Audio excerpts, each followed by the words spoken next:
Abans de començar, deixeu-me que us doni una mica de context. No he odiat la fase 4 de l'MCU. Jo he vist les pel·lícules més polèmiques, les pel·lícules més odiades d'aquests últims anys, i tampoc les he trobat tan dolentes. Tot i això, hi ha un projecte de Marvel que ha fet que em replantegés com veia aquestes pel·lícules. Aquest projecte és Secret Invasion. Aquesta sèrie em va posar de molt mala llet. Els 2 primers capítols em van agradar. M'agradava la premissa, m'agradava el to, m'agradava com tractaven els personatges. Però és una sèrie avorrida. No hi ha suspensa, no hi ha tensió, i de normal no et preocuparia, però és que és una sèrie que en teoria és de suspensa i tensió. I després està el capítol final, que és el pitjor que ha fet Marvel mai. I per si fos poc, la seqüència de crèdits inicials està feta amb intel·ligència artificial. He explicat això per 2 raons. Primer, volia donar la meva opinió sobre Secret Invasion. Segon, crec que a partir d'ara em posaré molt honest amb Marvel. És a dir, si hi ha alguna cosa que no m'agradi, no la deixaré passar. No, la penso remarcar. I tot per culpa d'aquesta sèrie de merda. Després dels fets de la primera temporada, el multivers s'està expandint. Loki ha de treballar amb Mobius i la resta de la TVA per evitar que això comporti la destrucció de la única defensa contra la futura guerra multiversal. Potser recordareu que la primera temporada no em va acabar de convèncer. Doncs aquesta temporada és una gran millora. Des del capítol 1 hi ha molta tensió i per primer cop en molt temps veient alguna de Marvel no sabia com la història seguiria. Quan vaig acabar el 3è capítol no estava segur ni tan sols de què anava a passar després. Un comentari que he sentit molt d'aquesta sèrie és que es nota que els sets són reals. I sí, molen molt els plans de gent caminant per passadissos i que puguis veure, oh, uau, aquest passadís és real, no està fet amb croma, no està fet amb volume, que per ser no us sorprèn, no fa ni 4 anys que es va estrenar The Mandalorian, que va ser la sèrie que va popularitzar el volume. No han passat ni 4 anys i ja estem fins als nassos del volume. Ja el veiem fals. Però no tots els efectes són pràctics, no tots els sets són reals, hi ha molt CGI, però s'utilitza en casos molt específics. Quan estem veient la línia temporal trencant-se, òbviament això és digital. Però, com mostres la radiació temporal? Això és el que més m'ha agradat d'aquesta temporada. Presenta conceptes nous i els desenvolupa. Alhora, connecta bastant amb els altres títols d'aquesta saga. Crec que aquesta sèrie ajuda bastant a entendre el perill que significa que apareguin milions de variants d'un conqueridor temporal. A més, hi ha escenes bastant preocupants. Només diré que hi ha bastant gore creatiu. Vull dir, no veus sang i vísceres, però hi són i té maneres molt curioses de mostrar-ho. Tot i això, no tota la sèrie és perfecta. Hi ha algun moment bastant confús. Sylvie segueix sense interessar-me. Trobo que és un personatge molt poc desenvolupat. I una cosa que passa en pràcticament totes les sèries de Marvel. Et presenten un concepte. I li donen com molta importància a aquest concepte quan te'l presenten. I després no és res. I després, als capítols finals hi ha personatges que desapareixen, que de sobte ja no existeixen, però entrem en spoilers, que aquesta sèrie té moments molt creatius i afecta bastant el futur de l'univers de Marvel. El personatge de Ke Huy Quan és molt divertit, m'agrada molt que l'hagin agafat per fer un personatge que està relacionat amb les mecàniques del multivers, especialment després de veure la Everything Everywhere All at Once, on també fa d'un personatge que coneix bastant com funciona el multivers. No sé si el van agafar per això, però em fa gràcia. Tot i això, hi ha una cosa que em sap greu d'aquest personatge, que és que tots els seus diàlegs són exposició. No acabem d'entendre qui és. He dit que Sylvie no em crida gaire l'atenció. La veig com l'arquetip de personatge femení que la lia. I en aquesta temporada tenien l'oportunitat de jugar amb això, perquè es troba davant d'una nova variant de Kang i no s'atreveix a matar-lo. I podrien haver-se centrat en això. Podrien haver remarcat que s'està convertint en algú que condemna a altres per fets que no han comès o que potser fins i tot mai cometran. Ergo, s'està convertint en la TVA. S'està convertint en el que odia. Però no replanteja res. No pensa, oh Déu meu, què estic fent?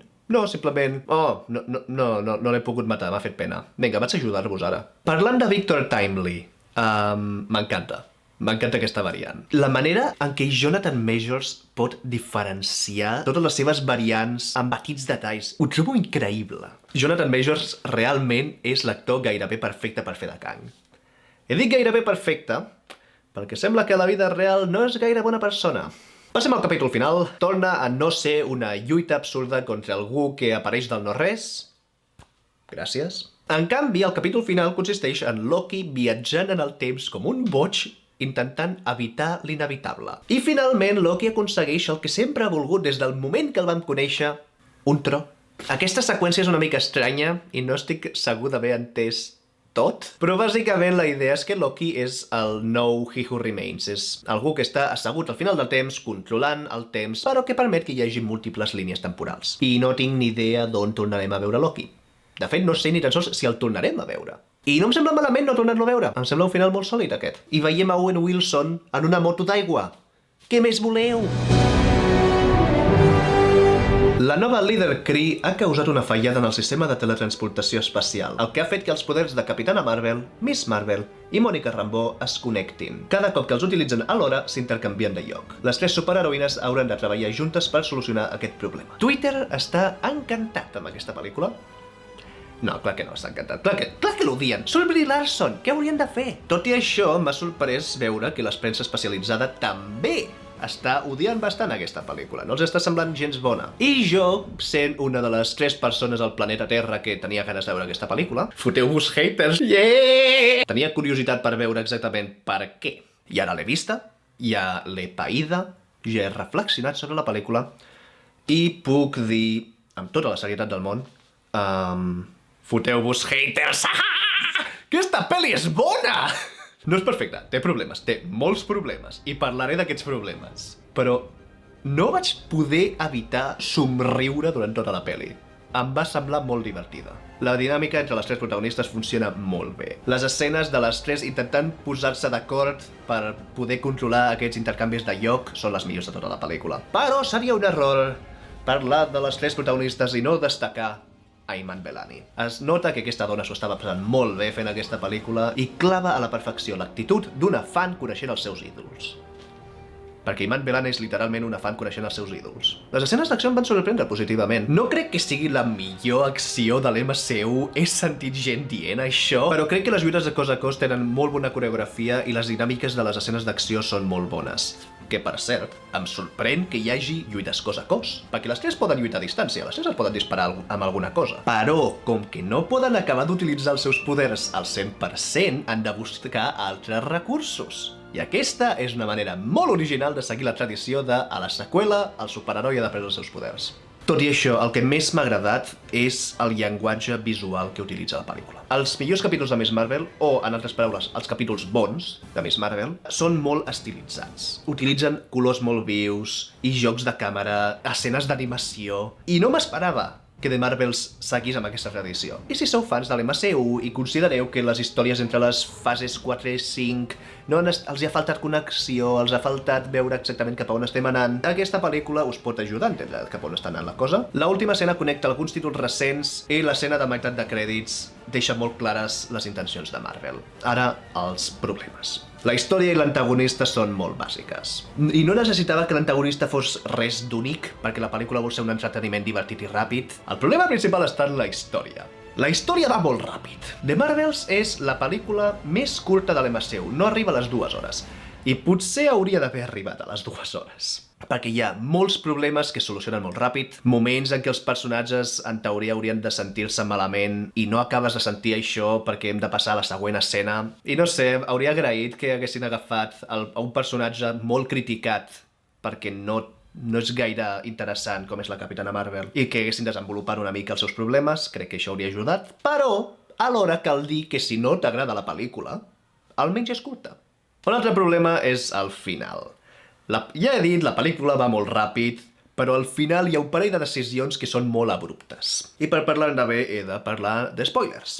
També parlaré d'aquesta escena final, també parlaré d'aquesta escena postcrèdits, així que avanceu amb cautela. La premissa del final tampoc és tan dolenta. Vull dir, bàsicament, la dolenta vol fer un forat en l'espai-temps i xuclar l'energia del nostre sol per alimentar el seu sol. Final apocalíptic típic d'aquestes pel·lis, té sentit segons el pla de la dolenta, vull dir, No tinc cap problema amb això. Bé, no, perdó, sí que tinc un problema amb això. La pel·lícula va tan ràpid que et diuen literalment que la dolenta ha xuclat l'aigua de tot un planeta i no només no veiem els efectes catastròfics que això ha causat en aquest planeta, sinó que al final hi ha un personatge secundari que deixa anar tan tranquil·lament. Sí, tots els planetes s'estan recuperant. Com? No tenen aigua. Que sigui un planeta musical no significa que marxin morir així. I no cregueu que per veure gatets en passant-se astronautes oblidaré que això ha passat. Vull dir, sí, aquella escena és divertida, però no oblido els problemes. Però tornem al clímax. Aquesta és la premissa. Hi ha una lluita molt guai, on aprenen a controlar els intercanvis aquests. La dolenta aconsegueix les dues bandes quàntiques i va fer un forat encara més gros per acabar-se d'endur al sol. Però en lloc d'això, la tia es desintegra i obre una fractura dimensional que causa una incursió multiversal. Marvel, carinyo, sabem que estem a la saga del multivers, vale? Ho sabem.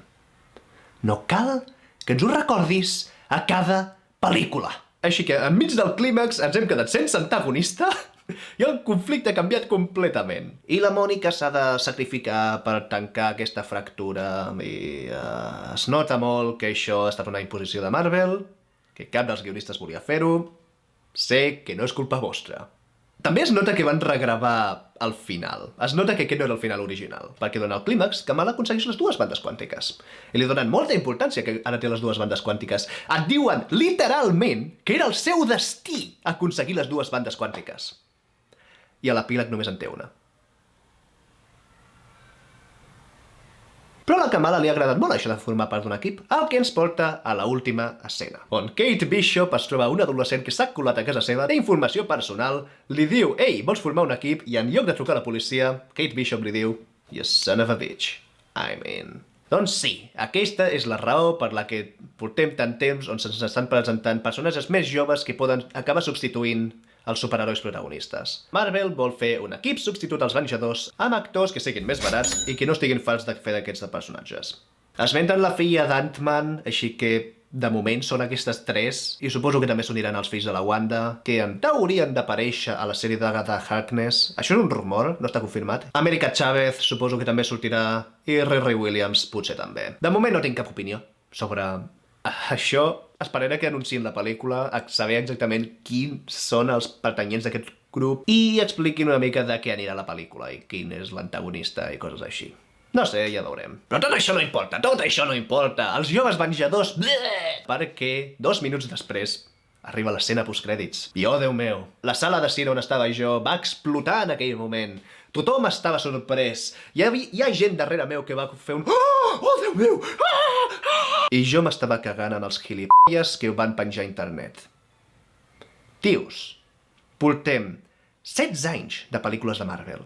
Per què encara no sabeu guardar un secret? Tot i això he de dir que sí que em vaig sorprendre una mica, perquè tot el que sabia jo és que sortia Bèstia. No sabia quin. De fet, jo estava convençut que seria Nicholas Hoult. No em pregunteu per què. Estava convençut que seria aquell. Però no, és l'altre. Per tant, queda clar que Marvel vol utilitzar els X-Men originals. No els de les pel·lícules recents, no crea la seva pròpia versió, vol agafar-los a les pel·lícules dels 2000, cosa que trobo molt curiosa.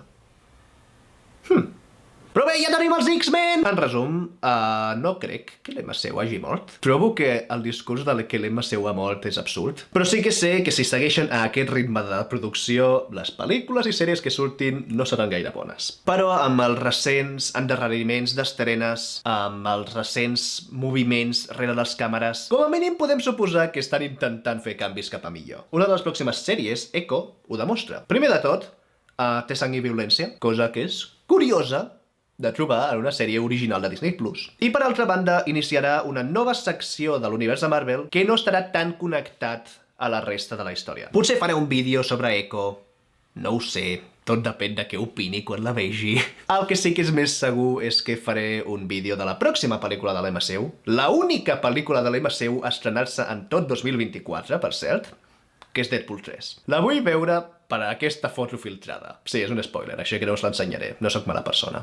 En fi, moltes gràcies per veure aquesta doble crítica. Ens veurem pròximament parlant del terror molins d'aquest any. Adeu!